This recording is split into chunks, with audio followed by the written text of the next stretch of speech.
자, 인사하고 시작하겠습니다. 안녕하십니까? 네, 반갑습니다. 2024년 국가직 보직의 7급 시험이 끝났습니다. 해설이 조금 늦었는데요. 죄송합니다. 다른 강의들이 좀 많아서 제가 해설이 좀 늦었습니다. 제가 시험 보는 날 총평을 올렸어요. 선생님 새소식에 들어가면 맨 위에 총평이 있습니다. 그 총평을 읽어보셨을 것 같은데 그것을 다시 한 번 더 상기시켜 주시고 한 줄 총평은 쉬웠다. 그래서 두 문제 정도 틀리면 92점이거든요. 그래서 92점 이상 되어야 경쟁력이 있을 것 같다라는 생각을 해봅니다. 문제 지문이 좀 잘 술술 읽혀져서 시간도 많이 걸리지 않았을 것 같다라는 생각도 들었고요. 약간 어렵네라고 했던 문제들도 답을 찾기 쉬운 것들이 있었어요.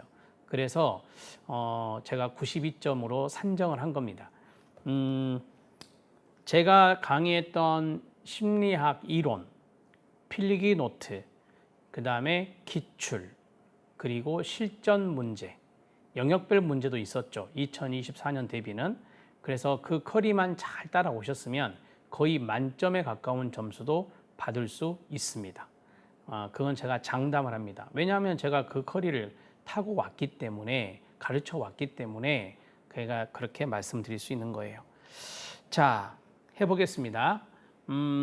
많이 나왔던 것이 세 문제인데요. 세 문제인데 인지심리학, 신경생물심리학, 사회심리학, 그 다음에 학습심리학 이런 것들이 세 문제 나왔고요. 세 문제씩 나왔고 그 다음에 두 문제씩 나온 게 이상심리학, 지각심리학, 성격심리학, 발달심리학, 연구방법론 이런 것이 두 문제가 나왔고 그 다음에 여기 1번 이거는 이제 기타 심리학자 역할이니까 기타에 해당된다. 이게 한 문제. 동기와 정서 이론이 나왔죠. 한 문제.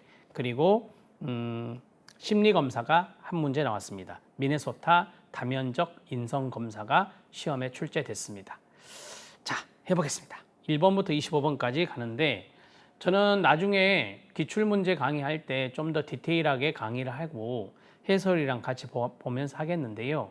이번에는 이제 기출 시험 끝나고 나서 가볍게 워밍업 차원에서 보는 것이기 때문에 좀 가볍게 가겠습니다. 갑니다. 심리학자 역할에 대한 설명으로 옳지 않은 것은 이게 신출입니다. 신출인데 쉬워요. 어렵지 않게 풀 수 있는 겁니다. 산업 및 조직 심리학자, 산업의 동그라미, 학교 심리학자, 임상 심리학자, 법 심리학자 이렇게 나옵니다. 이게 심리학의 분야예요. 심리학의 분야인데 이게 힌트 아닙니까? 직업 현장에서 사원의 효율적 선발과 훈련, 생산성 고양 등 적응력을 올리기 위해서 노력하는 게 산업 및 조직 심리학자고요. 학교 심리학자입니다. 학교 심리학자는 이게 중요하지 않을까요? 교육 장면. 자, 학생, 부모, 교사 등에게 심리학적 도움을 제공해서 학생들이 교육 장면에서 잘 적응할 수 있도록 도와주는 겁니다. 맞습니다. 임상심리학자 아시죠? 임상심리 파트인데요. 심리검사나 치료 서비스 제공하는 거 당연히 맞습니다. 이 치료 대신에 상담을 쓸 수 있어요. 상담, 심리 상담이라고 하죠. 제공하고 때로는 약물 처방해요. 에이, 약물 처방 안 하죠. 약물 처방은 의사들이 하는 겁니다. 의사들이. 그렇죠? 의사들이 하는 거다. 이렇게 보시면 됩니다. 뭐 정신 파트라서 정신건강의학과 전문의가 하겠죠. 자, 그 다음에 법심리학자는 이게 중요하겠죠.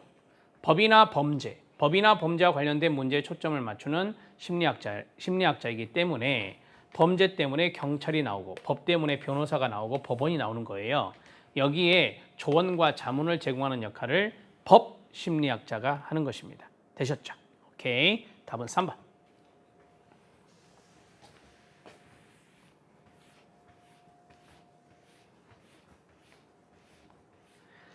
자, 그 다음 2번. 심리학의 연구 방법에 대한 설명인데 옳지 않은 것은 입니다. 여러분 여기 보면 설문조사법이 있죠. 서베이라고 나옵니다. 그럼 이거 표본조사 하는 거예요. 표본조사, 샘플링해서 표본조사하니까 다수죠. 다수. 이게 설문조사 아닙니까? 근데 보세요. 특정한 개인이나 소집단의 사람들에 대해서 심층적이고 집중적인 조사를 한대요. 어떤 개인에 대해서 심층 조사, 그 다음에 소집단에 대해서, 이거 소수 아니겠어, 소수? 심층 조사 한대요. 이게 사례 연구죠. 사례 연구. 사례 연구법 또는 사례 연구. 이건 질적인 방법이죠. 그래서 우리가 질적 사례 연구라고 해요. 질적 사례 연구. 탈락. 답이 1번이네요. 그렇죠? 상관법이 있습니다. 상관법은 하나의 변수가 변할 때 다른 변수가 변화하는 정도를 알 수 있을 뿐, 여기 가로 인과관계를 설명해 주는 못한다. 당연한 거 아닙니까? 상관은 이 변수와 이 변수의 관련성을 보는 거고요. 인과관계는 뭐예요? 근데 원인과 결과를 보는 거잖아요. 원인과 결과를 보는 것이어서 상관법은 인과관계를 설명해 주지는 못하는 겁니다. 이런 것도 잘 기억해 놓으셔요. 여러분, 하나의 변수가 변할 때 다른 변수가 변화되는 정도라 했죠. 그럼 해보세요. 뭐가 증가하면 다른 것도 증가하고, 뭐가 감소하면 다른 것도 감소한대요. 이게 정적 상관이죠. 이걸 정적 상관이라고. 정적 상관. 그 다음에 어떤 것이 증가하면 다른 것은 감소하고, 어떤 것이 감소하면 다른 것은 증가하고, 이거는 부적 상관이라. 한 변수가 변하면 다른 변수가 변하는 정도를 알 수 있는 게 상관이에요. 자, 자연관찰법. 관찰자는 연구 대상에 대해 직접적인 개입을 하면 안 돼요. 직접적인 개입을 하면 안 돼. 왜? 자연관찰이니까. 그래서 단지 무엇이 발생했는지를 관찰해야 된다. 맞습니다. 직접적인 개입을 하면 안 돼요. 직접적인 개입을 하면 참여관찰이 되는 거예요. 참여관찰. 이건 자연관찰법이니까 개입이 없어야 된다. 자, 그 다음 실험법입니다. 실험법은 아시죠? 통제된 상태에서, 연구자는 통제된 상태에서 독립변인을 조작하고 그 결과 종속변인에 일어나는 변화를 살펴볼 수 있어요. 이 녀석이 인과관계를 규명하는 거예요. 독립변수가 원인 아닙니까? 종속변수가 결과고. 그래서 인과관계를 규명하는 것이 바로 실험법이다. 이렇게 말을 해요. 자, 독립변인이 뭐죠? 프로그램이에요. 독립변인이 프로그램 또는 실험처치라고 하죠. 실험처치. 실험법은 실험집단과 통제집단으로 나누잖아요. 그래서 통제된 상태에서, 연구자가 통제된 상태에서 하는 거고, 자, 조작이란 단어가 나왔네요. 조작. 조작은 실험집단은 실험처치하고 통제집단은 실험처치를 안 하고, 이런 것들을 우리가 조작이다 이렇게 말을 해요. 그래야 이 독립변인의 영향을 알 수 있죠. 자, 됐죠? 이렇게 정리가 됐습니다. 답은 1번입니다.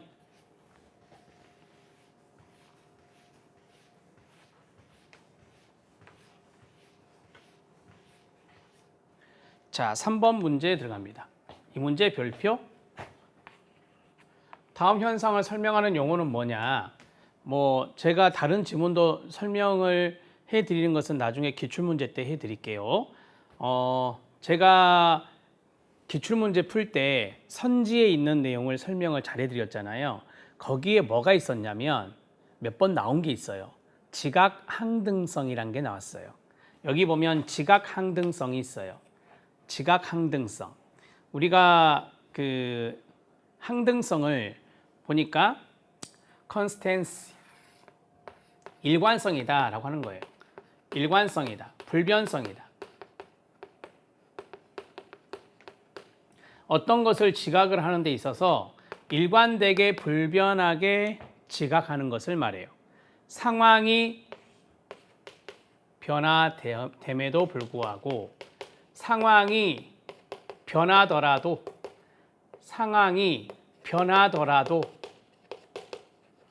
일관성 있게, 불변성 있게 지각하는 현상,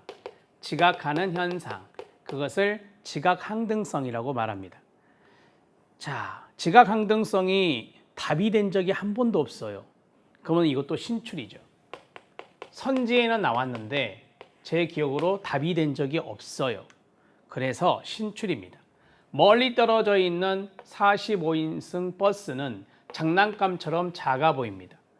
그래도 버스로 지각하겠죠. 버스로 지각을 해요. 멀리 떨어져 있어요. 그러나 그 버스가 일단 45인승 버스로 이게 힌트잖아요. 지각된 이후에는 실제 사람이 타는 버스로 인식한다라고 했어요. 처음에는 장난감처럼 작아 보였어요. 버스로. 그런데 이제 45인승 버스로 지각이 되면 당연히 실제 사람이 타는 버스로 지각이 인식되겠죠. 이것도 버스로 지각을 했잖아요. 그래서 상황이 변했어요. 멀리 떨어져 있는 것이 있고 가까이 있을 때 45인승 버스 사람들이 타고 있네. 그럼 이건 상황이 변했잖아요. 왜? 멀리 있다가 가까이 왔으니까. 그럼에도 불구하고 똑같이 버스로 지각한다는 거예요. 이것이 바로 지각 항등성이다. 그리고 힌트가 주어졌다. 이게 지각된 이후에 라고 했잖아요. 그러면 지각 항등성이죠. 이렇게 정리를 하시면 됩니다. 답은 4. 잘 기억해 놓으시고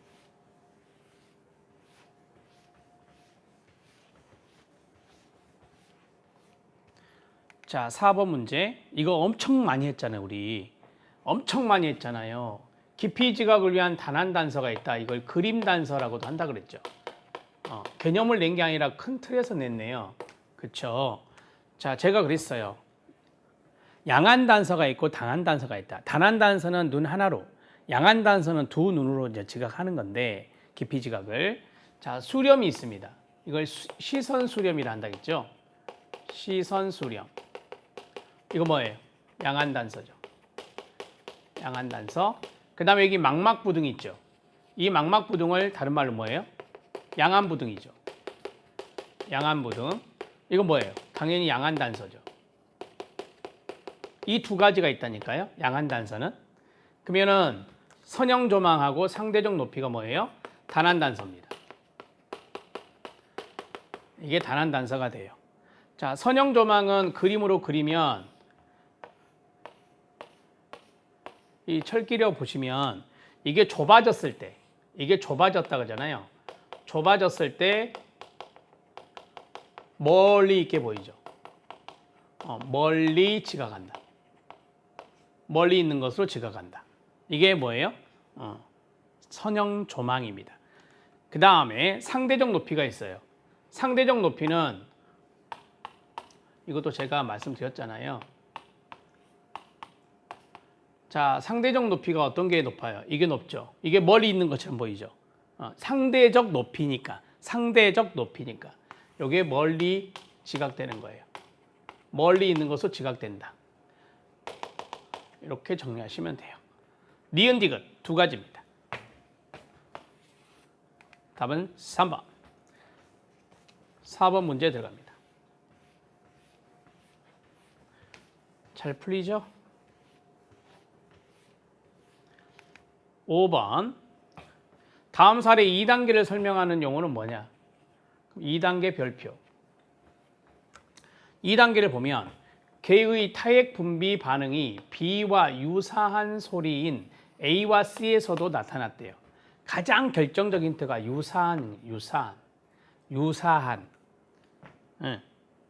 우리가 그 알버트의 실험 있잖아요. 알버트의 실험. 우리가 이제 흰 쥐에 공포 반응이 있다. 그래서 이제 뭐 흰 토끼에도 공포 반응, 흰 마스크에도 공포 반응, 흰 털 코트에도 공포 반응. 이게 왓슨의 알버트 실험이잖아요. 이해됐죠? 이게 뭐였어요? 자극 일반화. 시작. 자극 일반화. 똑같아요. 자, 여기 보면 개는 1단계 B 소리에 조건화된 반응으로 침을 분비했어요. 타액을 분비했는데 B와 유사한 소리 A와 C를 주니까 또 타액을 분비하더래요. 그럼 이건 자극 일반화예요. 이해됐죠? 네, 3단계는 뭐 굳이 안 읽으셔도 상관없는데. 원래 B 소리가 음식과 함께 반복해서 짝지어진다. B 소리와 유사한 소리들도 들려주지만 음식을 제공되지는 않는다. B와 유사한 소리 A와 C에 대한 타액 분비가 줄어드는 한편 원래 소리인 B에 대한 타액 분비 반응이 강화된다 라고 했어요. 유사한 소리를 들려줬는데 음식을 주지 않았잖아요. 제공되지 않았으니까 타액 분비가 줄어드는 것이에요. 이해됐죠? 오케이.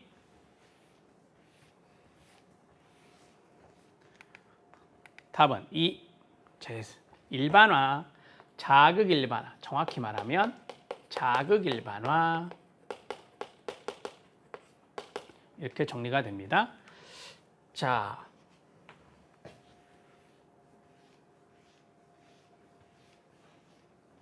조건화된 반응이 사라졌어요. 조건화된 반응이 사라졌는데 나중에 다시 나타나요. 이게 자발적 회복. 그 다음에 긍정적인 결과가 나타났다. 그러면 다음에 그것을 또 결합시킨다. 결과가 좋으면 또 한다. 이게 효과의 법칙. 손다이크의 효과의 법칙. 변별. 이건 자극 변별이죠. 자극 변별. 선생님의 찌푸리는 얼굴과 그 다음에 선생님의 흐뭇한 얼굴, 표정, 변별할 수 있는 거. 그게 변별. 이해됐죠? 자극 변별이라고도 한다. 자, 그 다음에 6번. 정서 이론입니다. 옳지 않은 것은. 1번만 별표 치면 돼요. 자, 1번은 제가 이제 기출문제 나중에 나오면, 이론서 나오면 이 자료를 넣어 드릴 건데요. 조셉 루드 가설입니다. 조셉 루드 가설은 처음 나온 건데요. 여기에서 첫 번째 위협 상황에 동그라미 1을 쓰시고요. 위협 상황이니까 엄청 빠르게 반응해야 되잖아요. 빠르게 동그라미 2라고 쓰시고요. 해야 하는 정서 경험은 어디를 경로를 거칠지 못해요. 왜? 빨리 반응해야 되니까. 자, 정서와 연관성이 있는 뇌 부위가 있죠. 편도체입니다. 이 편도체의 별표. 정서 기억과 연관성이 있는 게 편도체라고 알려드렸죠. 정서 기억과 연관성이 있는 게 편도체라고 알려드렸죠. 그러니까 정서는 편도체 이렇게 정리하면 되고, 지금 이거 정서 이론이잖아요. 자, 피질, 대뇌 피질을 말해요. 대뇌 피질 이런 것을 거치지 않고 시상을 경우에서 편도체로 직접 이동하는 것을 쥐의 연구를 통해서 밝혔어요. 조셉 루드가. 그래서 위험한 상황에서 빠르게 반응해야 되는 정서 경험은 피질을 거치지 않고 편도체로 직접 가구나. 이런 것을 쥐의 실험으로 발견했다. 이렇게 알아두시면 됩니다. 자, 그 다음에 이제 우리가 많이 했던 게 캐논 바드하고 제임스 랑게하고 샤우트 싱어죠. 이거는 이제 정말 많이 나왔던 거니까 여기 보시면 정서 경험은 신체 반응에 대한 뇌의 주관적 해석의 결과이다 라고 했거든요. 여러분, 이 주관적 해석의 결과다 라고 했거든요. 주관적 해석. 뇌에서 인지적인 평가를 한 거죠. 인지적인 평가를 한 거죠. 주관적 해석을 인지적 평가라고 쓰면 금방 보이는데 뭐죠? 오케이. 이게 샤우터 싱어입니다. 4번에 있는 샤우터 싱어 이론이다. 이렇게 보시면 돼요. 그러니까 정서 반응에 대해 신체 반응, 이게 자율신경 반응이잖아요. 신체 반응에 대해서 이것이 왜 내가 지금 두려워하지? 왜 심장이 쿵쿵쿵 뛰지? 거기에 대해서 뇌가 주관적 해석을 한다는 것은 자체적으로 인지적인 평가를 한다는 거예요. 그로 인해서 정서가 나타나는 거거든요. 그러면 4번 들어갑니다. 정서 경험은 동그라미 1, 생리적 각성과 동그라미 2, 여기 나오잖아요. 인지적 평가라는 요인에 의해서 결정된다. 그래서 두 가지잖아요. 그래서 2요인 이론이에요. 그래서 2요인 이론. 자, 샤우터 싱어의 이론의 동의어가 2요인 이론. 이거는 여러 번 말씀드렸습니다. 생리적 각성, 그 다음에 인적 평가, 이런 요인에 의해서 정서를 경험한다라고 하는 겁니다. 자, 제임스 랑게는 뭡니까? 제임스 랑게는 순서가 있죠. 정서 경험은 정서 유발 자극, 이게 동그라미 1이고 거기에 대해서 생리적 반응을 자각하는 것이에요. 그렇게 해서 이제 우리가 정서를 경험한다. 이게 순서가 있다라고 하는 거예요. 순서가 있다. 순서가 있다. 그래서 정서 유발 자극에 대한 생리적 반응을 자각한다라고 했는데 어떤 자극이 들어왔잖아요. 그러면 여기에서 생리적 반응이 나타나죠. 이로 인해서 정서를 경험한다라고 하는 겁니다. 이로 인해서 정서를 경험한다. 이렇게 정리를 하시면 되겠습니다. 이해됐죠? 이게 뭐라고요? 제임스 랑게 이론입니다. 됐습니까? 네. 자, 그러면 캐논바드는 뭐예요? 캐논바드는 동시에 나타난다라고 해요. 정서 경험은 자극과 신체 반응, 이게 순서가 아니라 동시에 나타난다라고 하거든요. 이거를 좀 간단하게 써 드리겠습니다. 한번 써 보시기 바랍니다. 자율신경계 활동이 신체 반응입니다. 자, 신체 반응과 뇌의 정서 경험 이런 것을 동시에 유발시킨다라고 하는 거예요. 자극이 있다. 이 자극에 의해서 각자 따로따로 별개로 나타나는 거예요. 신체 반응이라고 쓰겠습니다. 간단하게. 신체 반응, 그 다음에 플러스예요. 정서 경험이요. 정서 경험. 이게 동시에 나타난다라고 하는 거예요. 자, 여기에서 신체 반응이 나타나고 여기에서 뭐요?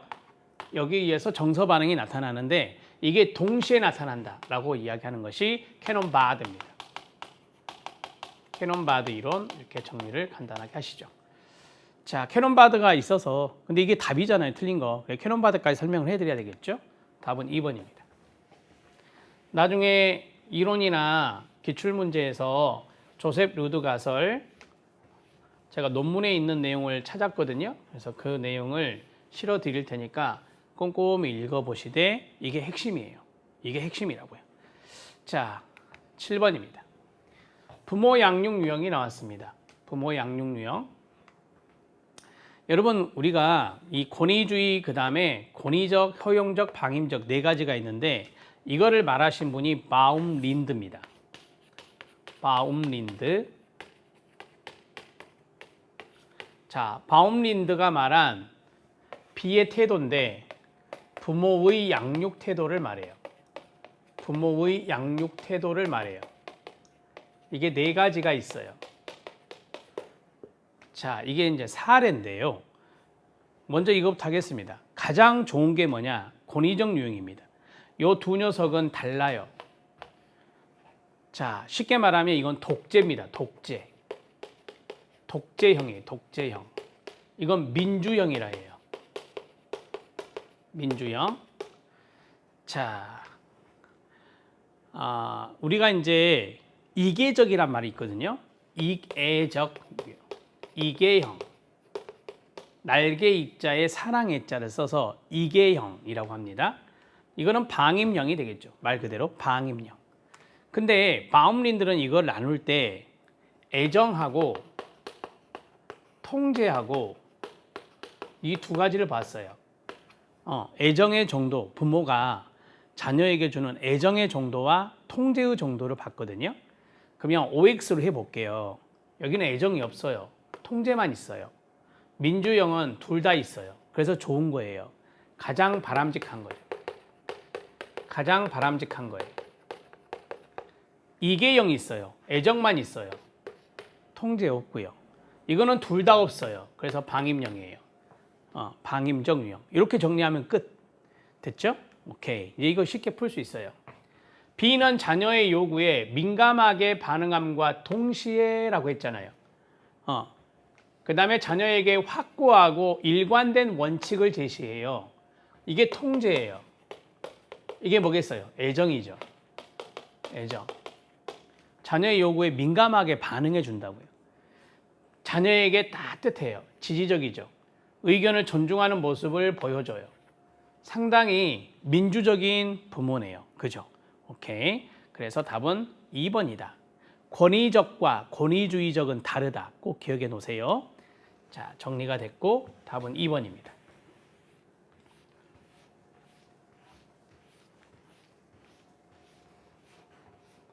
자, 8번 문제 들어갑니다.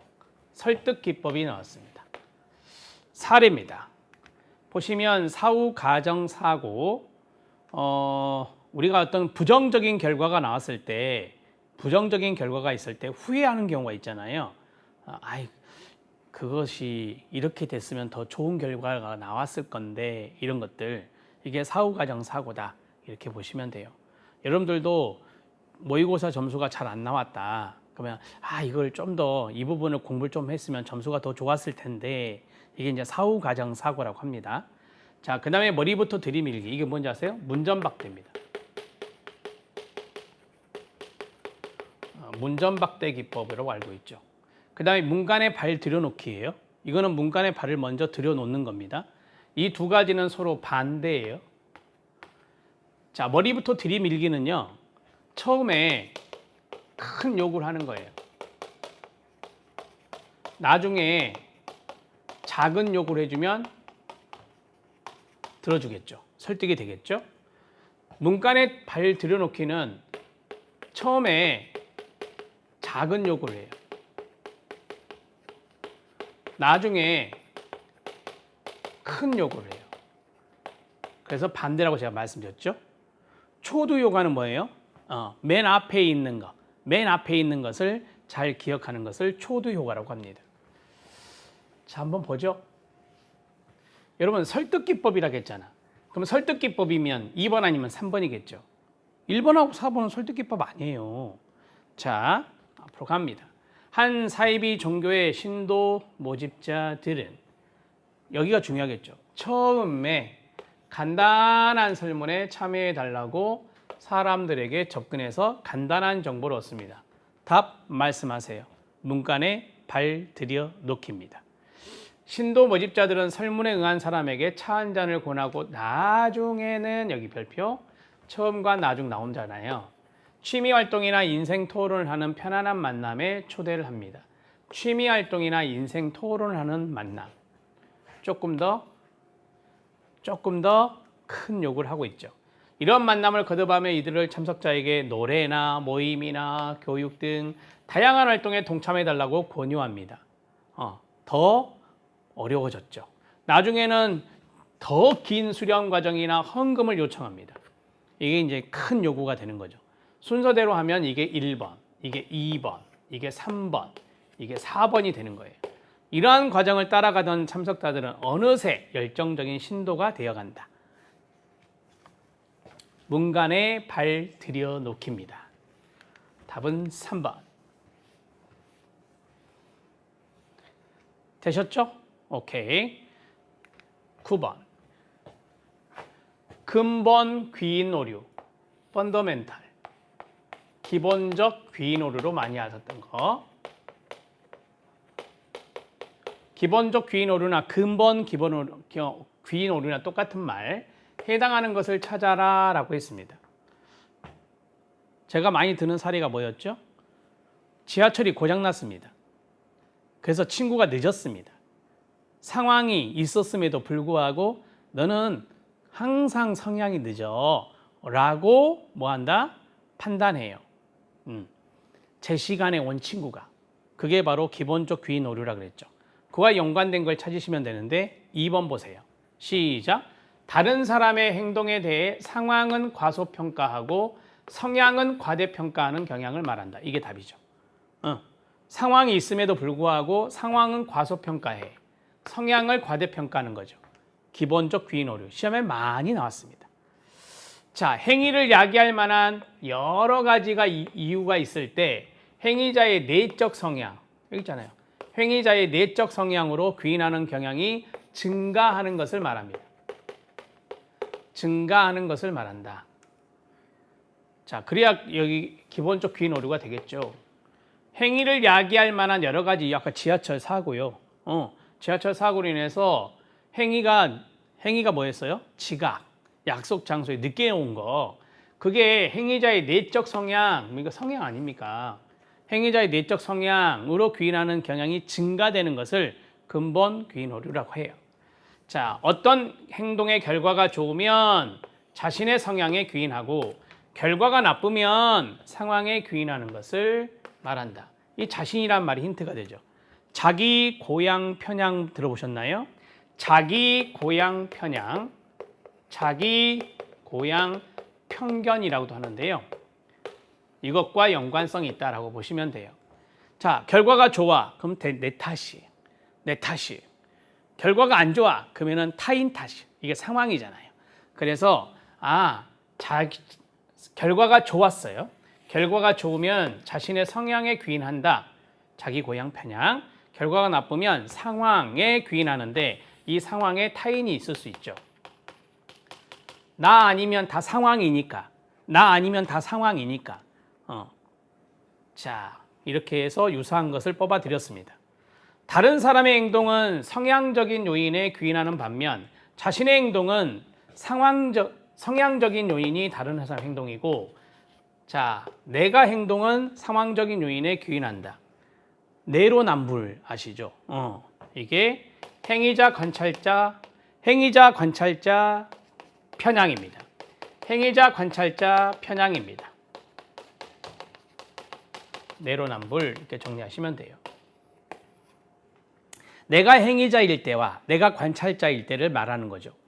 자, 내가 행위자일 때는 자신의 행동은 상황 귀인을 하고 내가 관찰자일 때는 성향 귀인을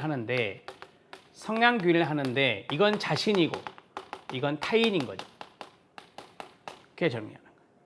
되셨어요? 제가 많이 들은 사례가 뭡니까? 겨울에 좀 미끄러운 데를 자녀랑 걸어가다가 자녀가 미끄러졌어요. 그러면은 엄마가 관찰자예요. 자녀가 미끄러졌을 때 너는 왜 이렇게 조심성이 없냐? 이게 성향귀인이죠. 타인에 대해서 성향귀인 한 거예요. 근데 엄마가 넘어졌어. 엄마가 넘어지면 어떻게 돼요? 뭐야 이거? 왜 이렇게 염화칼슘도 안 뿌려놓고 말이야? 엄마 이제 구청 닥달하죠. 그게 뭐냐? 상황귀인. 자신이 행위자일 때는 상황귀인을 한다. 그게 이거예요. 다른 사람의 행동은 성향적인 요인에 귀인하는 반면 자신의 행동은 상황적인 요인에 귀인하는 경향. 이렇게 해서 정리가 끝. 답은 2번. 답은 찾기 쉬웠습니다.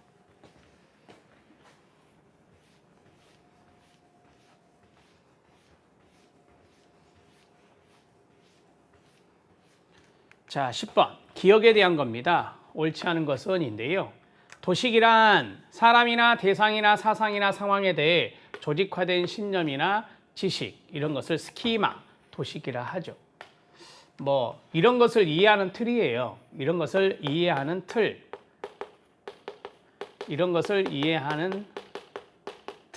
이것을 우리가 도식이라 한다. 단기 기억이 나왔는데요. 외부 세계에서 입력되는 정보가, 이게 힌트예요. 감각기관에 등록이 되었어요. 감각기관에 등록이 되면 짧은 기간 유지되는 기억이래요. 그럼 뭐예요? 감각기억이죠. 감각기억. 이 감각기억에는 영상기억이 있대요. 그 다음에 음향기억이 있대요. 영상기억이 뭐예요? 눈으로 보는 거잖아요. 그죠? 이건 시각. 음향은 듣는 거잖아요. 이건 청각. 그래서 감각기억이라는 것을 확실하게 알려줍니다. 자, 단기 기억은 정보를 20초에서 30초 정도 유지할 수 있습니다. 시연. 뭐예요? 암송. 하면 그 이상 유지할 수 있다. 그래서 이게 장기 기억 파지 전략이죠.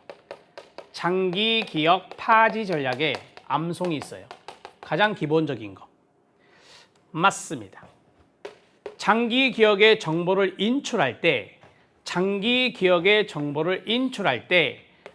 작용하는 원리가 있죠. 시작. 부호와 특수성 원리입니다. 시작. 부호와 특수성 원리입니다. 물속에서 외운 것은 물속에서 기억이 잘 나요. 자, 부호와 특수성의 원리.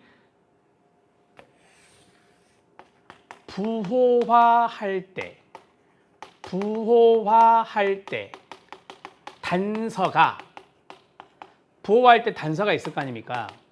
단서가 장기 기억을 인출하는 것을 우리가 말 그대로 인출이라고 해요. 인출 시 최고의 단서가 되는 겁니다. 부호화할 때 단서가 인출 시 최고의 단서가 되는 것을 우리가 부호와 특수성의 원리라고 해요. 자, 물속에서 외우는 거. 그럼 물속이 단서가 되죠. 회상을 인출할 때. 그렇죠. 물속에서 더 잘 외워진다. 기억난다. 인출된다. 이렇게 보시면 됩니다. 자, 답은 2번.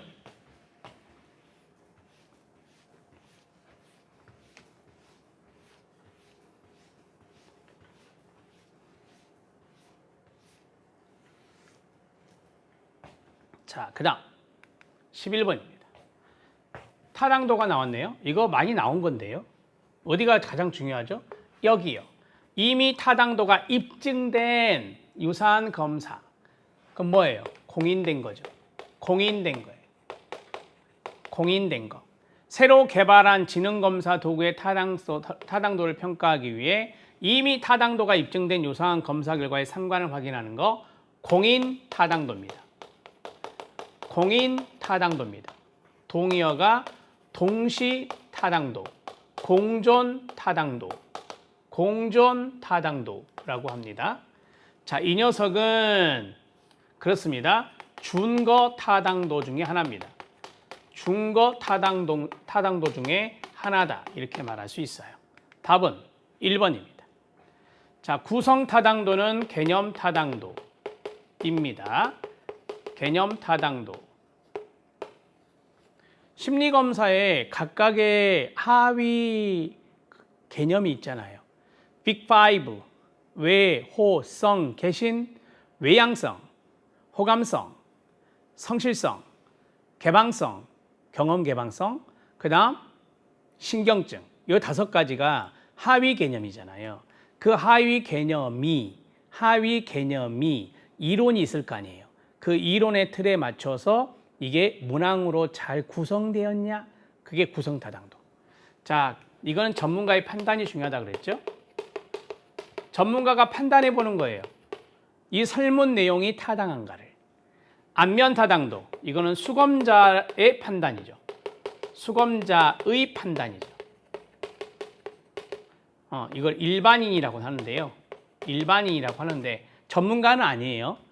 수검자에 대해서 피상적인 관찰을 통해 이것이 재고 있는 것을 제대로 재고 있는 것처럼 보이는가, 그것을 보는 게 안면 타당도다. 이 정도만 알아놓으시면 돼요.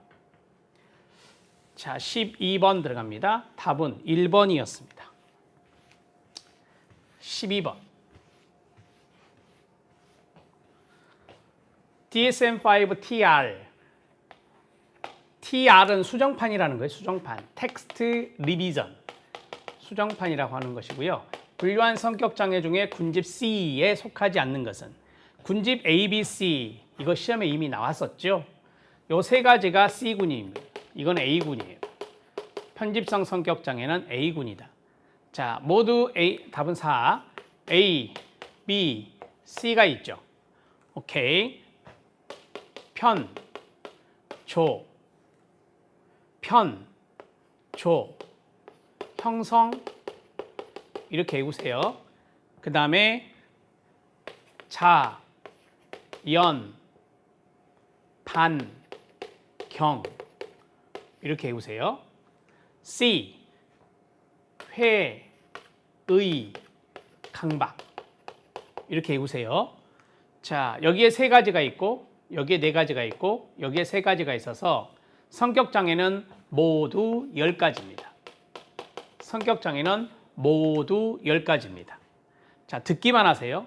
편집성 성격장애, 조현형 성격장애, 조현성 성격장애, 그 다음에 자기애성 성격장애, 연극성 성격장애, 히스테리성 성격장애라고도 하고 반사회성 성격장애, 경계성 성격장애, 여기 회피성 성격장애, 의존성 성격장애, 강박성 성격장애, 완벽주의자들, 이런 것들이 여기에 들어갑니다. 답은 4.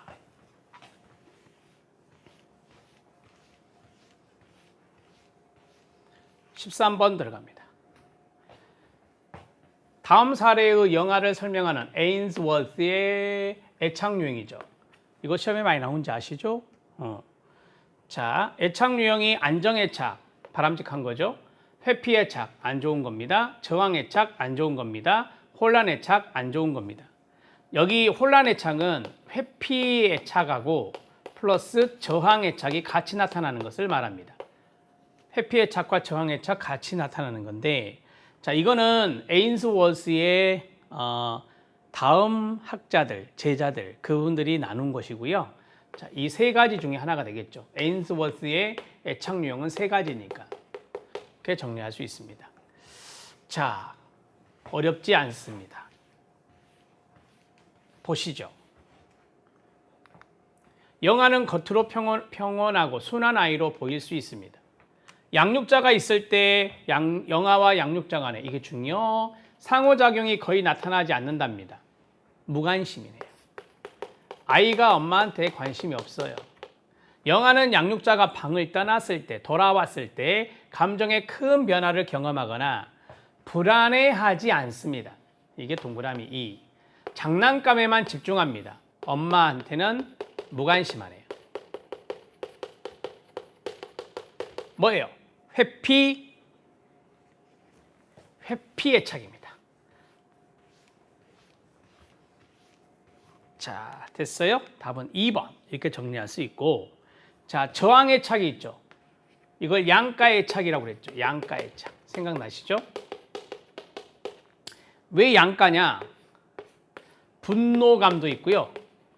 그 다음에 무력감도 있거든요. 이게 나타나요. 그래서 양가애착이라고 하는 거예요. 여기 아이들은 화를 잘 내요. 저항이요. 그래서 스트레스가 높습니다. 스트레스가 높다. 이렇게 정리를 간단하게 하시면 되겠죠. 되게 불안해하겠죠? 답은 2번입니다. 14번 문제 들어갑니다. 14번 문제는 다음 사례 A가 드러낸 특징을 DSM-5-TR 수정판 기반의 심리장애는 사례 문제입니다. 이렇게 나올 때는 이것부터 봐라. 공황장애냐, 광장공포증이냐, 범불안장애냐, 강박장애냐. 자, 갑니다. 30대인 A는 걱정이 많대요. 동그라미 1. 무언가 좋지 않은 일이 생길 것 같은 막연한 불안감을 종종 느낀대요. 동그라미 2. 그럼 불안장애 안에 있겠네요. 그죠? 예를 들면 은행 계좌가 해킹당하지 않을까, 가족이 아프거나 사고를 당하지 않을까, 괜한 걱정을 자주 합니다. 동그라미 3. 사소하게는 입냄새가 나지는 않을까, 물건을 비싸게 사면 어쩌나, 가전제품이 고장나면 어쩌나, 걱정을 멈출 수가 없습니다. 동그라미 4. 진짜 힘들겠다. 그죠? 그래서 이 때문에 하루하루가 힘들고 고통스럽습니다. 그래서 이 심리장애 진단이 나오는 거예요. 대개 이런 게 6개월 이상 나타나야 되거든요. 뭡니까? 범불안장애입니다. 범불안장애 이렇게 정리하면 되는데 generalized라고 돼 있죠. 그래서 이거 일반 불안장애라고도 합니다. 일반 불안장애, 범불안장애. 제가 앞에서 넘버링 한 거 있잖아요. 그게 키워드예요.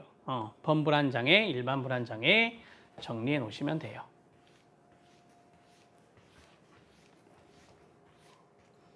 앞에서 공황장애, 광장공포증은 이거 아니잖아요.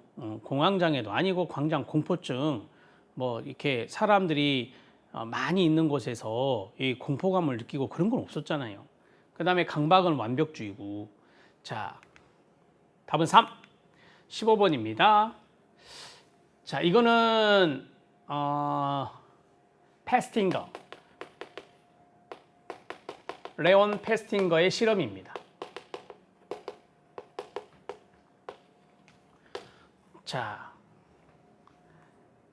레온 패스팅거 실험은 1달러, 20달러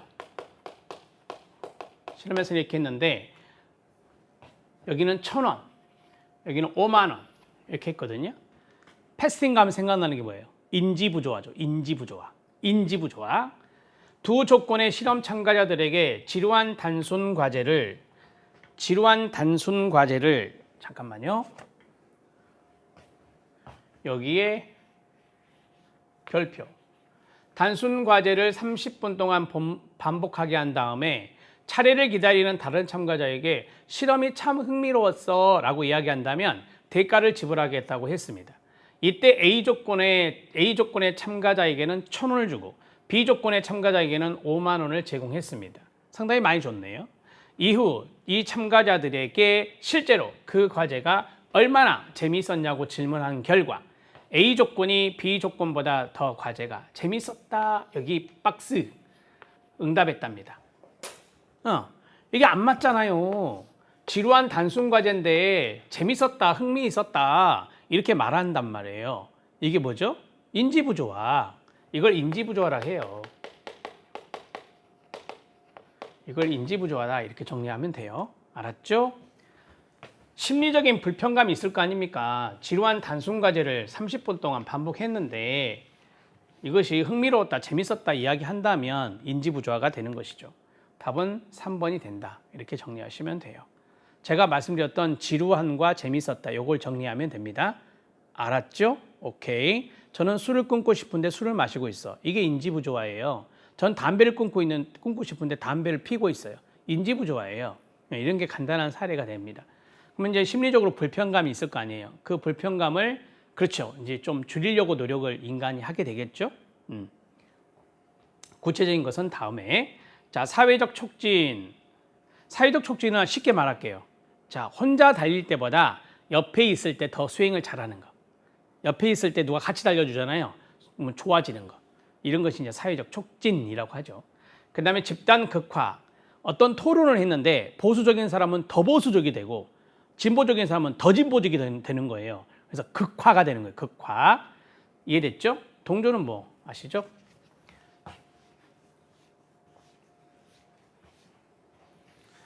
자, 16번. 제니스가 제시한 이거요. 집단사고. 집단사고는 뭐 콜롬비아호의 우주선, 그 다음에 챌린저호의 폭발사고. 우리 시험에 나온 게 챌린저호잖아요. 우주선. 챌린저호의 폭발사고. 이 집단적 사고에 빠져서 챌린저호가 폭발되면서 많은 우주인이 사망을 했죠. 자, 옳은 것을 모두 고르면입니다. 첫 번째, 지시적인 리더가 있을 때 집단사고가 되고요. 높은 응집성이 있을 때 집단사고가 되고요. 외부로부터 단절되어 있을 때 집단적 사고가 됩니다. 외부 의견을 안 받아들인다는 거예요. 외부로부터 단절되어 있다는 집단은 외부 의견 묵살하겠죠. 실제로 챌린저호의 내용이 그랬어요. 다른 사람의 전문가의 이야기를 귀담아 듣지 않았죠. 그래서 이게 사고가 났다라고 보시면 되고, 자, 제가 한 가지 적어 드릴 테니까 한번 써 보실래요? 플러스 충분한 토의가 없을 때. 충분한 토의를 하면은 집단적 사고에 빠지지 않을 건데 충분한 토의가 없을 때 당연히 집단적 사고가 생깁니다. 이렇게 정리하시면 되고, 그 다음에 사회적 배경이나 관념의 동질성이 높을 때. 사회적 배경이라든지 관념은 일종의 사상입니다. 자, 관념의 동질성이 높을 때. 그럴 때 또 집단적 사고가 생기거든요. 이 정도만 적어 놓으시죠. 다 맞습니다. 답은 4번입니다.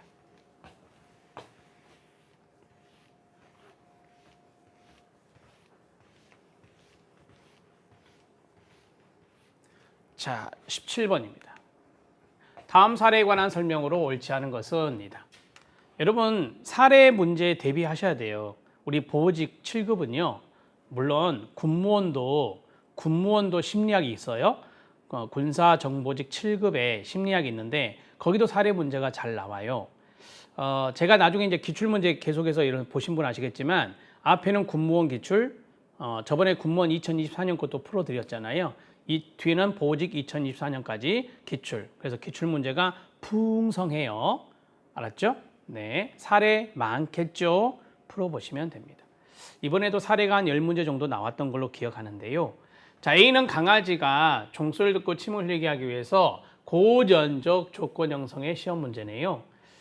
자, A는 강아지에게 음식을 줄 때마다 종소리를 들려주어서 음식과 종소리를 연합시키는 훈련을 했다.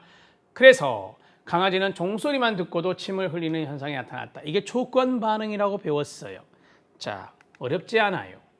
여기 종소리는 중성 자극이어야 한다? 맞습니다. 흘린 침은 무조건 반응이다. 그 다음에 종소리는 무조건 자극이다. 벌써 틀린지 아시겠죠? 무조건 자극은 먹이죠, 먹이. 자, 그 다음에 여기 보면 이건 좀 이따가 고전적 조건 형성을 훈련하기 전에 이 종소리는 중성 자극이죠. 중성 자극. 즉 조건 자극도 아니고 무조건 자극도 아니고 중성 자극. 이렇게 정리하시면 되고. 자, 이제 연합을 시켰어요. 음식과 종소리. 종소리를 먼저 주고 그 다음에 음식을 주겠죠.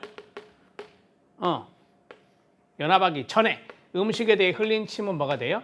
오케이. 무조건 반사, 무조건 반응이 됩니다. 무조건 반응. 왜? 연합하기 전에 했으니까. 연합하기 전에 했으니까. 훈련 후 강아지가 종소리를 듣고 침을 흘리게 됐어요. 그럼 이 종소리가 뭐가 돼요? 조건 자극이 되고, 조건 자극이 되고, 이건 뭐가 돼요? 조건 반응이 되는 거죠. 이게 조건 반사잖아요.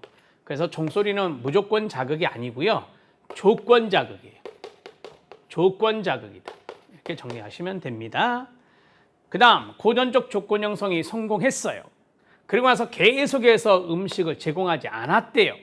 종소리만 들려주면 종소리에 더 이상 침을 흘리지 않겠죠. 이걸 뭐라 하죠? 소거라고 합니다. 소거 현상입니다. 소거 현상. 답은 3번.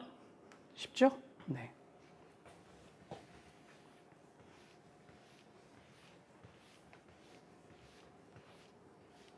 자, 18번 들어가도록 하겠습니다. 방어 기제가 나왔네요. 개념입니다.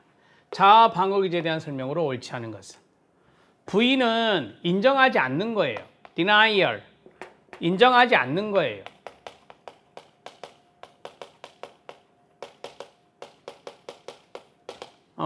시한부 선고 받고 인정하지 않는 거예요. 그 말을. 이런 것이 부인이죠. 수용하기 힘든 원초적 욕구나 불쾌한 경험을 여기가 중요 무의식에 눌러두는 것이래요. 그렇죠? 무의식에 눌러둔대. 뭐예요? 억압입니다. 하기 싫은 일, 수치스러운 거, 창피한 거요. 이런 것들이 억압을 쓰는 사례가 됩니다. 의식화, 방지예요. 의식화되는 것을 방지하는 것이. 의식화되지 않게 무의식에 눌러주는 거예요. 이게 억압이다. 답은 1번. 합리화, 그럴듯한 이유로 정당화하는 거. 합리화. 합리화는 용납하기 어려운 감정, 사고, 행동 등에 대해 그럴듯한 이유로 정당화하는 거. 반동 영성, 반대되는 행동의 밑줄. 맞습니다. 반동 영성은 받아들이기 어려운 심리 상태와 반대되는 행동을 하는 것입니다. 전위, displacement는 전치라고도 하죠. 여기서 중요한 것은 안전한 대상에게 돌리는 것. 즉, 덜 위협적 대상에게 옮기는 것.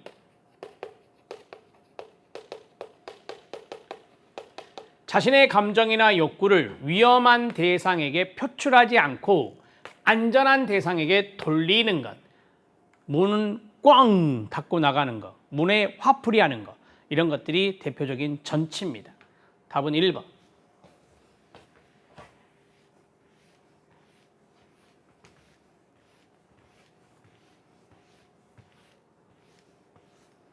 (19번) 다음에 들어갈 알맞은 것은입니다. 자, 보세요. 호르몬입니다. 세로토닌 신경전달 물질이라고 하는데 우울과 연관성이 있습니다. 이것이 감소하면 우울. 도파민이 증가하거나 도파민이 감소해도 조현병인데 증가하면 조현병의 양성 증상, 감소하면 조현병의 음성 증상. 이 정도 알아놓으시면. 아세틸콜린은 치매와 연관성이 있다.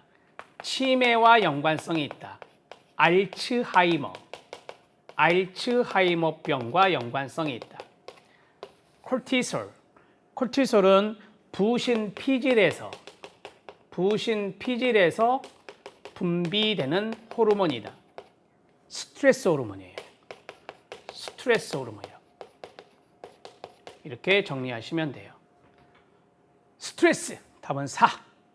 스트레스는 건강에 직접적으로 부정적인 영향을 미칠 수 있는데 스트레스는 콜티솔 호르몬의 분비를 증가시킵니다.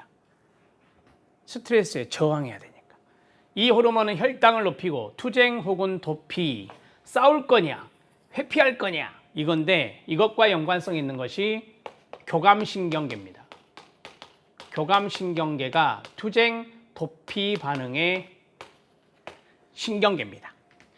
투쟁 혹은 도피 반응을 할 수 있게 해줍니다. 하지만 스트레스가 너무 장기간 지속되면 이것도 문제가 생겨요.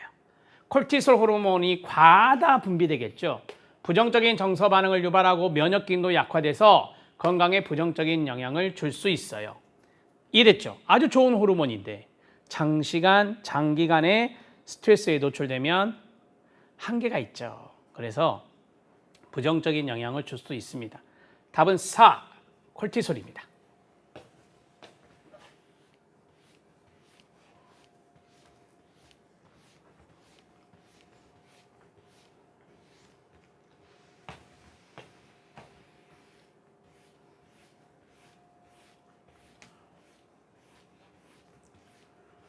(20번입니다) 향정신성 약물입니다. 이게 다 신경 및 생물 심리학이에요. 옳은 것은 생각나세요? 흥분제, 중추신경 흥분제, 암, 니, 코, 카, 진정제, 알, 모, 해. 가장 기본적으로 이걸 외우시면 이 지문이 많이 해결됩니다. 들어보세요. 암페타민, 니코틴, 코카인, 카페인이에요. 그 다음 진정제, 알코올, 몰핀, 헤로인이에요. 자, 해보겠습니다. LSD, 리세르그산 디에틸아미드, LSD, 대마초, 이건 환각제로 분류됩니다. 맞습니다. 이 환각제는요, 흥분 플러스 진정입니다. 이 두 가지의 작용이 있는 게 환각제입니다. 이렇게 정리하시면 되고, 보세요. 암리코카잖아요. 그러니까 흥분. 이 진정제를 억제제라고 하는지 아시죠? 중추신경 억제제. 자, 그 다음에 흥분제 나왔습니다. 암리코카, 니코틴, 카페인은 맞아요. 이 녀석이 틀렸네. 이 녀석은 진정제. 이렇게 정리할 수 있어요. 아편, 헤로인, 알모해, 중추신경 진정시키는 역할이에요. 진정시키는 역할. 아편도 마찬가지입니다. 아편류도 진정시키는 역할을 한다라고 보시면 됩니다. 답은 1번. 이렇게 정리할 수 있습니다. 되셨나요? 진정제 헤로인이 있고 아편이 있다고 그랬죠, 제가. 그러면 여기다 R을 하나 집어넣어도 돼요. 알모해아, 알모해아 이렇게 해도 되고, 알모해, 알모해 이렇게 해도 되고, 알모해 이렇게 해도 되고, 이건 아편류예요. 아편. 이렇게 정리하시면 되겠습니다. 두 문자 암기법 이런 거 외워놓으면 좋아요.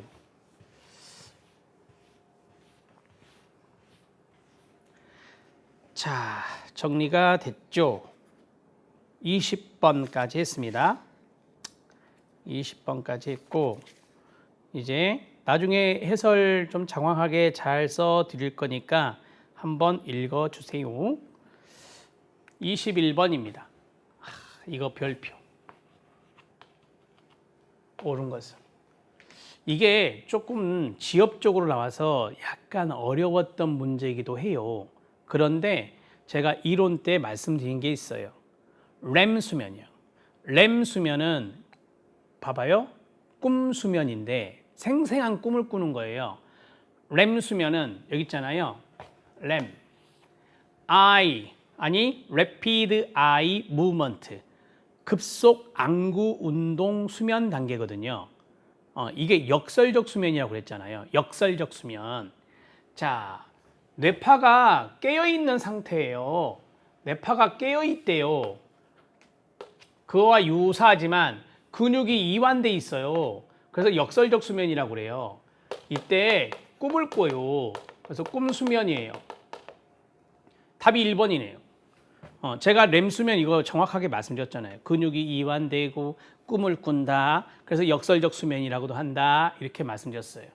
그러면 3번 봐보세요. 생생한 꿈은 렘 수면보다는 비렘, 이걸 non이니까 비렘 수면이라고 해요. 이거를 비렘 수면.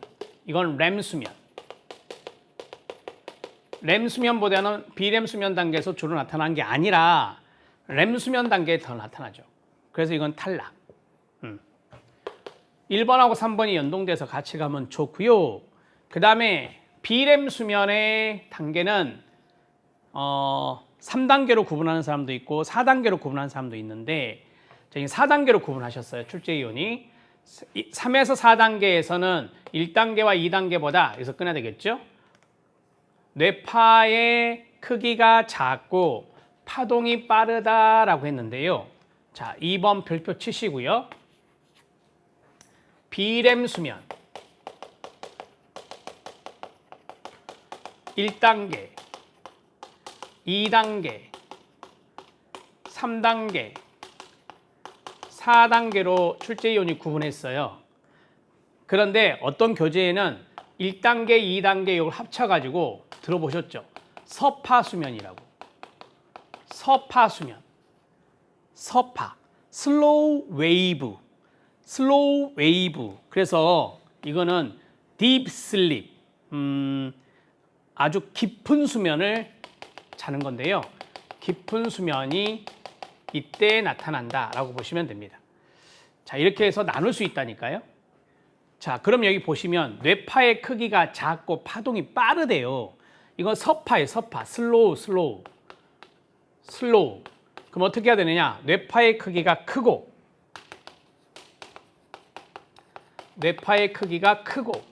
이 크기는 진폭을 말해요. 진폭. 이게 크고 크기가 크고 파동이 느리다. 이게 서파수면이에요. 그러면 1, 2단계는요? 그렇죠. 1, 2단계는 이게 들어가야지. 크기가 작고 뇌파 크기가 작고 그 다음에 파동이 빠르죠. 파동이 빠르다. 이렇게 되는 거예요. 이해되셨나요? 오케이. 3, 4단계가 서파수면이라는 것을 아시면 좋습니다. 뒷부분이 잘못됐다. 수면 주기가 반복됨에 따라 4번 별표. 수면 주기가 반복됨에 따라서 렘 수면 시간은 점차 길어집니다. 길어진다. 처음에는 렘 수면 시간이 한 10분 정도 아주 짧아요. 근데 나중에 60분까지 가거든요. 10분에서 60분. 10분에서 60분. 이게 전반부. 이게 후반부거든요. 그래서 수면 주기가 반복되잖아요. 렘 수면, 비렘 수면이 주기가 있잖아요. 그 우리가 잠자는 동안에 이제 주기가 반복되거든요. 반복되면서 요 녀석의 수면 시간이 처음에는 짧았다가 나중에는 길어지거든요. 점차라고 했으니까 길어진다 그래야 돼요. 근데 비렘 수면도 마찬가지. 비렘 수면도 마찬가지.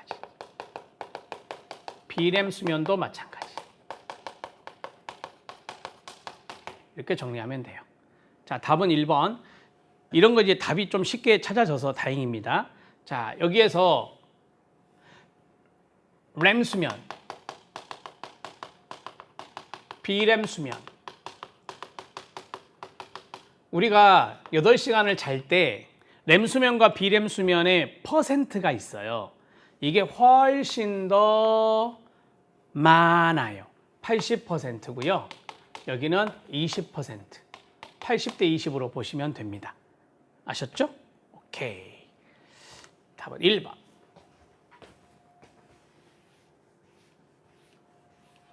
나중에 해설 잘 읽어보세요.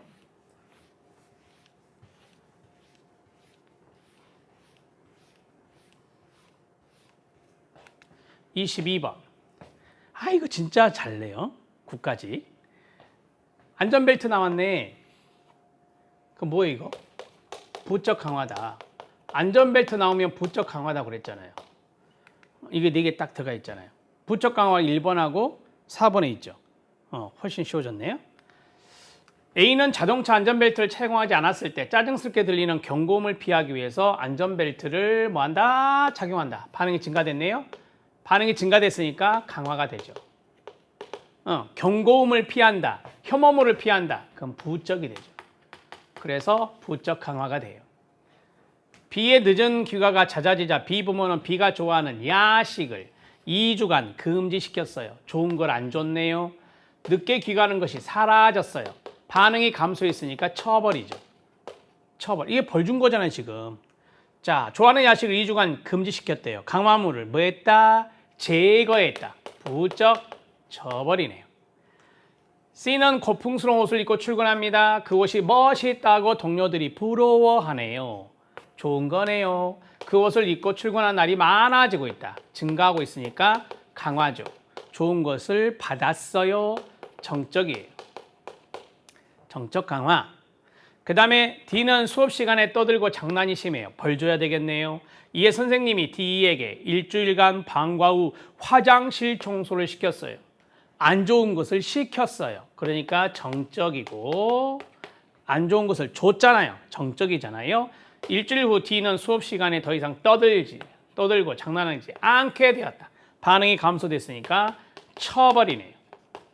정적 쳐버립니다. 정리 끝났어요. 부적 강화, 부적 처벌. 정적 강화, 정적 처벌. 답은 4.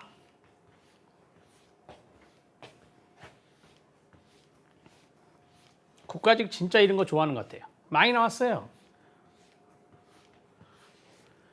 23번. 미네소타 다면적 인성검사입니다. 임상척도이에요. 생각나세요? 10개. 10가지. 번호가 있다 그래서 순서대로 외워라 라고 했잖아요. 어떻게 외워요?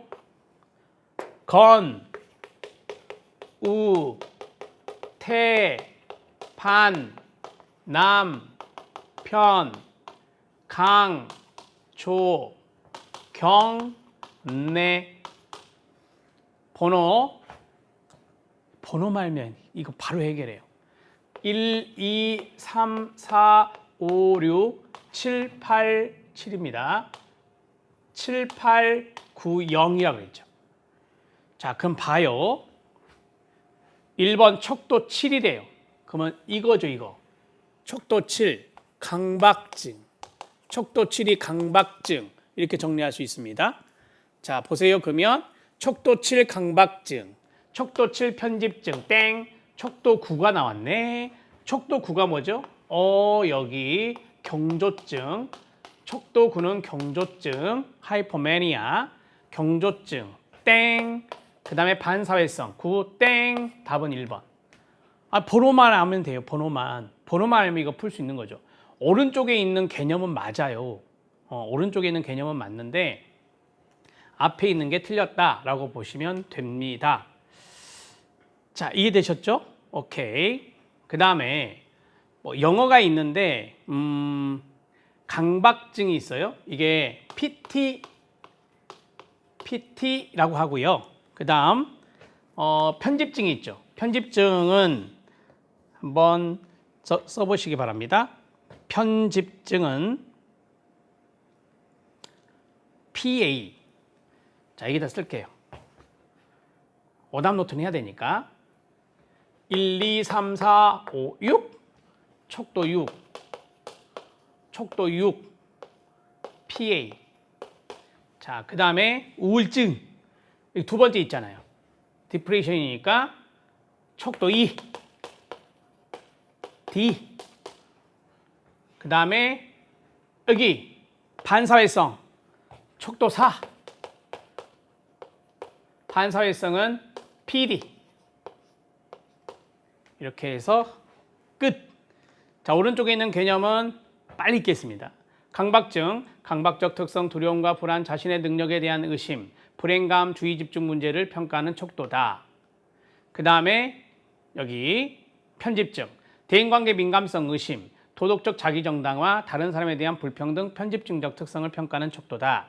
우울증, 비관주의, 절망감, 신체적 불편감, 걱정이나 긴장, 흥미 상실 등을 평가하는 척도다. 척도 9,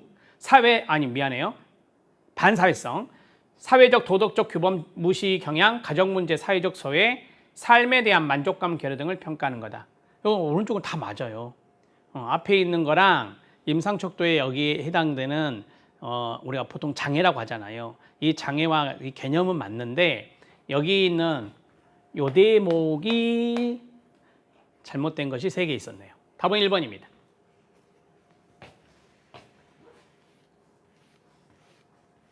강박증은 PT.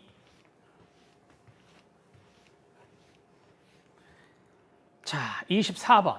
에릭슨의 문제가 나왔습니다. 옳은 것 찾기입니다. 현관펜 준비, 기본적 신뢰감의 밑줄, 자율성의 밑줄, 주도성의 밑줄, 친밀감의 밑줄. 지금 제가 밑줄 친 게 결정적 힌트예요. 결정적인 거예요. 결정적인 거. 그리고 앞에 있는 연령과 매칭을 해야 돼요. 자, 봐보세요. 기본적 신뢰감이 몇 단계입니까? 1단계거든요. 1단계라고요.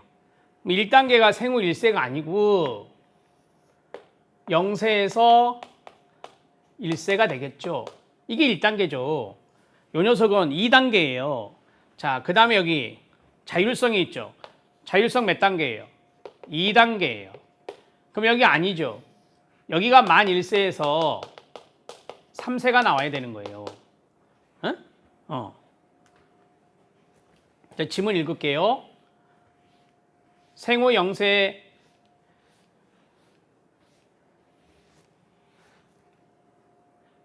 만 0세에서 1세에는 양육자의 관계에서 기본적인 욕구가 충족되는 경험함으로써 자신 타인 세상에 대한 기본적 신뢰감을 성취해야 된다. 심볼, 신뢰감 대 불신감. 그 다음에 생후 만 1세에서 3세 무렵 사이에는 자신을 스스로 움직이고 통제할 수 있다는 자율성이 발달된다. 자수, 자율성 대 수치심. 세 번째, 주도성이었죠. 청소년기 아니에요. 청소년기는 주도성이 아니라 여러분들 아시다시피 자아정체감이죠. 자, 주도성이 몇 단계예요? 3단계거든요, 이거. 3단계. 그러면은 아까 말씀드렸던 만 3세에서 6세가 돼야 되겠죠. 네. 바로 앞에 있었잖아요. 앞으로 넘기면 요게 이제 3단계가 되는 거예요. 자, 주제, 주도성 대 죄의식 3단계. 자, 초기 성인기입니다. 초기 성인기를 청년기라 하죠. 청년기는 6단계입니다. 청년기 때 필요한 게 친밀감이라고 배웠죠. 자아정체성을 유지하며 타인과 깊이 있고 성숙한 인간관계를 형성하는 친밀감을 습득해야 된다. 근열, 정체감, 친구, 생침, 통절, 1, 2, 3, 4, 5, 6, 7, 8단계까지 에릭슨의 내용입니다. 자, 여기 시험에 나온 게 신뢰성 이거 나왔고, 자율성 이거 나왔고, 주도성 나왔고, 친밀감 나온 거죠. 이렇게 해서 정리하시면 돼. 이게 뭐예요? 근면성 대 열등감, 정체감 형성 대 정체감 혼란, 친밀성 대 고립감, 생산성 대 침체감, 자아통합, 자아통합 대 절망감, 노년기요. 답은 4.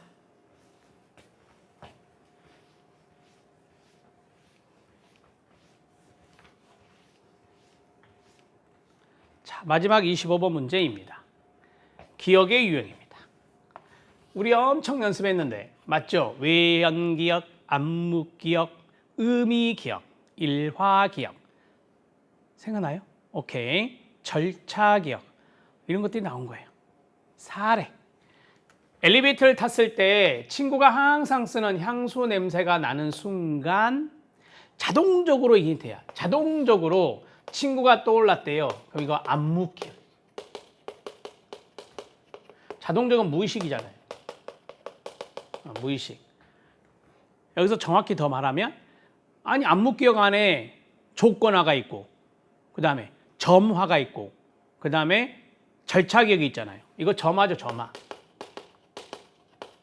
점화. 자동적으로 떠올랐다라고 했잖아요. 어린 시절의 사진을 보니까 어린 시절의 기억이 자동적으로 나타났다. 이게 점화였죠. 답이 1번이네요. 역대 올림픽 개최지를 알고 있다. 이거 역대 올림픽 개최지는 지식이잖아요. 지식. 그러면 의미 기억이지. 예, 지식은 의미 기억이에요. 여러분들 이거 다 머릿속에 넣잖아요. 의미 기억이에요. 자, 그 다음에 3년 전 제주도로 가족여행을 갔대요. 일화 기억이죠. 에피소딕 메모리. 일상 기억이라고 하죠. 요 두 녀석을 합쳐서 뭐라고 해요? 외연 기억이다. 외연 기억 안에는 의미 기억과 일화 기억이 있다. 컴퓨터 자판을 능숙하게 친대요.